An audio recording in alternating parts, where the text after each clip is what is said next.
Hey, I'm Elisa, the Half Asian Tarot Queen, and I just got a new phone, so I don't know, maybe I'll have better quality videos going forward.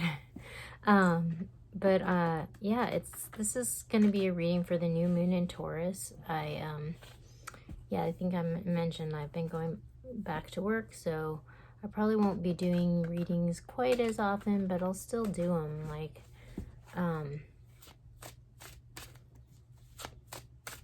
but this one's going to be for the new moon in Taurus. So I'm just going to pick a couple cards from Ethereal Vision to just get an overall message. And I pre-pulled from a couple decks already, so there's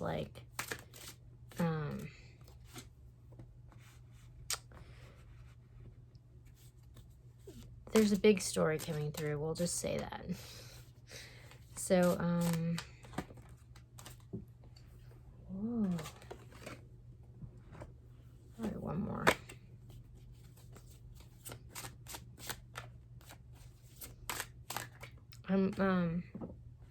Ooh, the Magician. Okay, so at the bottom of the deck, we have the Chariot. So it's like this is the moment to take the reins, seize the moment.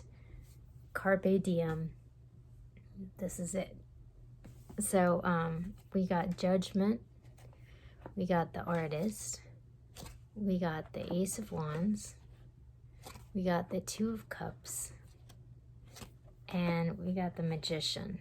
So this is it's a lot of major arcanas.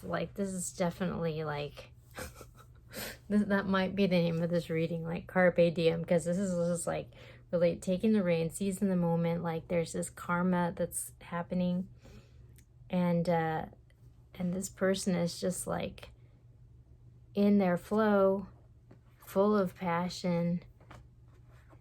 There's this divine connection that's coming online and that they're manifesting. So it's just it's almost like this person's been held back, and they're just things just suddenly lined up, and they're they're taking off in this new direction, and it's really beautiful. So okay, so I'm gonna go to the Urban Tarot first, and at the bottom we got the Seducer. So this is a card of someone who's sort of they're almost living in fantasy land. So it's it's kind of like a used car salesman, or it's just they're trying to sell people on this story or this fantasy, and it might not necessarily be in alignment with the truth. It's kind of maybe what they wish was going to happen, but if you kind of put your resources behind this fairy tale, it's not going to be a good outcome for you in the end, because this person isn't really, they're not in alignment, so. And when I pulled the card underneath, we have the futile situation. So it's just they're living in a false reality. And so it's just like a house of cards, you can put energy into it, but ultimately it's just going to be a waste, because this person isn't they're not in alignment. They're just living in a dream world, and it's not real, So we got Truths. We got the Princess of Disc, which is the kindergarten teacher. We got Indolence. We got the Dancer. And we got Fortitude. So this is interesting, because this really speaks to the end of an era. We're making peace with the past so that we can move on, and we're kind of stewarding in this new beginning that's it doesn't really it's still a little wobbly, but it's it's coming online, and we're walking away from a situation that's not really serving us. Whatever this futile situation is, it's just no, I'm not putting any more energy into this. This is not gonna go anywhere. It's like a waste of my time, and like I'm moving on, you know? Like I'm moving on towards this new inspiration, the Dancer, the Princess of Wands. So this is kind of like a new spark, like a new, it's like an innovation. Like, you know, this person is like,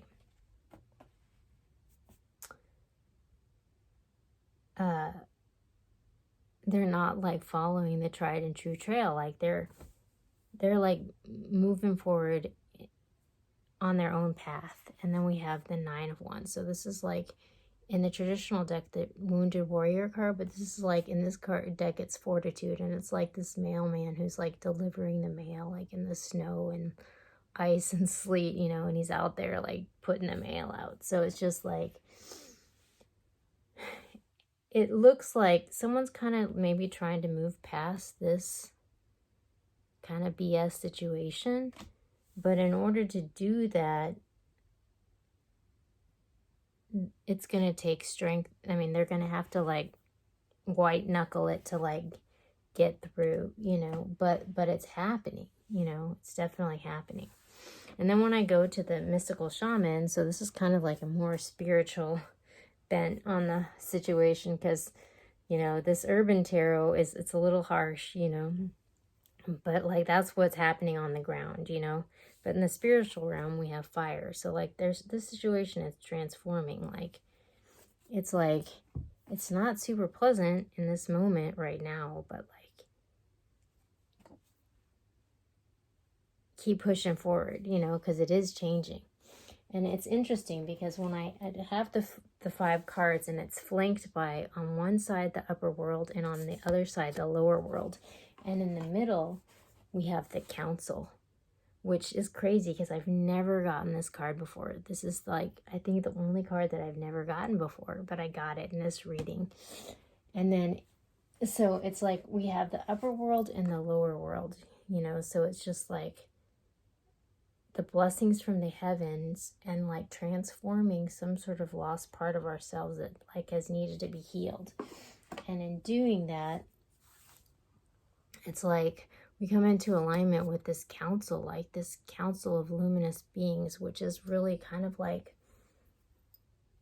where like our inner guidance is coming from, you know, and like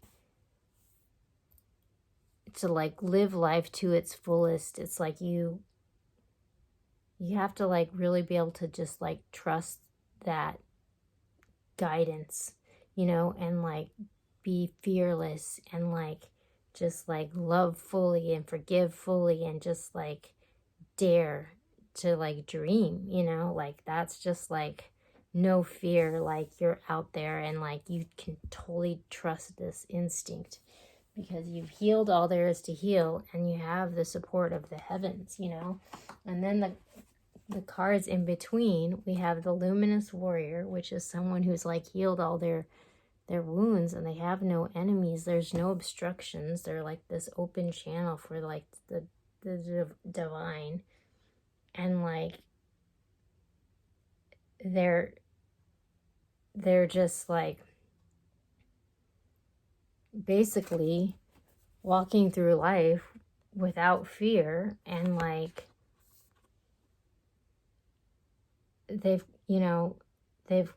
mastered their own internal realm, their emotions, and they're like in command of their power, and like that's what makes them the luminous warrior. And then we have the child, which is like this card of redemption and second chances and like seeing things from this new perspective. So it's almost like we finally like healed this, whatever this distortion is that's not allowing us to see things how they really are, or this person,